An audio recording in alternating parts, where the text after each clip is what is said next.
America যাব না, সবাই বাড়ি চলে গেছে, সরকার প্রধান উনি কিন্তু ওখানে বসে আছে। যিনি আমেরিকায় বসে আছেন ওনারা বলছে আমেরিকায় না গেলে কি হবে?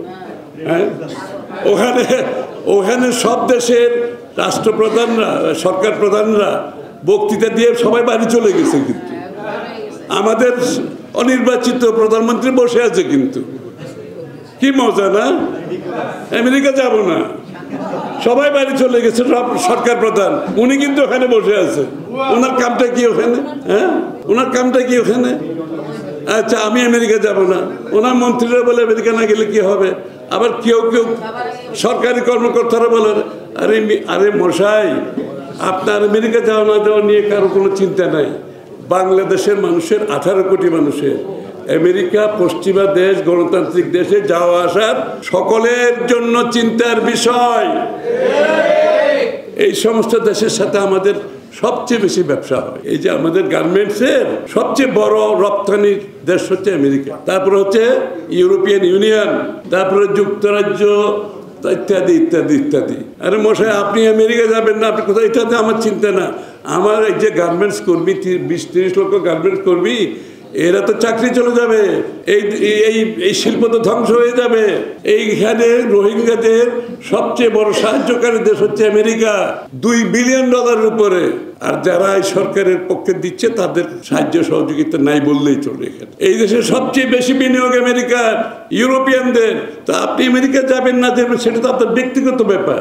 বাংলাদেশের মানুষ আমেরিকা সহ পশ্চিমা গণতান্ত্রিক বিশ্বে আমাদের সাথে আত্মার সম্পর্ক, আমাদের সাথে অর্থনৈতিক সম্পর্ক, মানবিক সম্পর্ক, গণতন্ত্র, মানবাধিকার যে মূল্যবোধ তারা গ্রহণ করে, আমরাও সেটা গ্রহণ করি। এটাই আমাদের, তাদের সাথে আমাদের সম্পর্ক। আর যারা স্বৈরাচার ফ্যাসিস্ট, আপনাদের যে চিন্তার মাধ্যমে আপনারা দেশটা দখল করেছেন, আপনাদের কার সাথে সম্পর্ক, এটা বাংলাদেশের মানুষের দায়িত্ব নেই। বাংলাদেশের মানুষের আত্মার সম্পর্ক, অর্থনীতির সম্পর্ক এবং তাদের ছেলে মেয়েদের লেখাপড়ার সম্পর্ক, চাকরি বাকরির সম্পর্ক এবং একটি সমাজ, মুক্ত সমাজের যে বিষয়টা, তাদের সাথে আমাদের সম্পর্ক গুরুত্বপূর্ণ।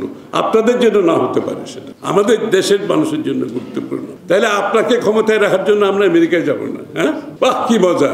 ওনারা ক্ষমতায় থাকবেন, আমরা কেউ আমেরিকায় যাব না।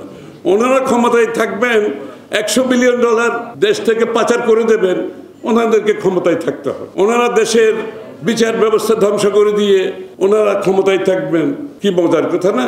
দেশের মানুষের সমস্ত এই যে গণমাধ্যমের স্বাধীনতা কেড়ে নিয়ে ওনারা ক্ষমতায় থাকবেন। এই যে ওনারা যে আসছেন না, এতে কতটুকু দেখাতে পারবেন ওনারা ওখানে গেলে বুঝতে পারবেন। তো ওনাদের ক্ষমতায় থাকার জন্য আমাদের গণমাধ্যমের স্বাধীনতা থাকবে না, কিন্তু ওনাদের ক্ষমতায় থাকতে হবে। ওনাদের ক্ষমতায় থাকতে হবে, আমার বাক স্বাধীনতা থাকবে না। এই জন্য আমি কথা বলতে পারবো না।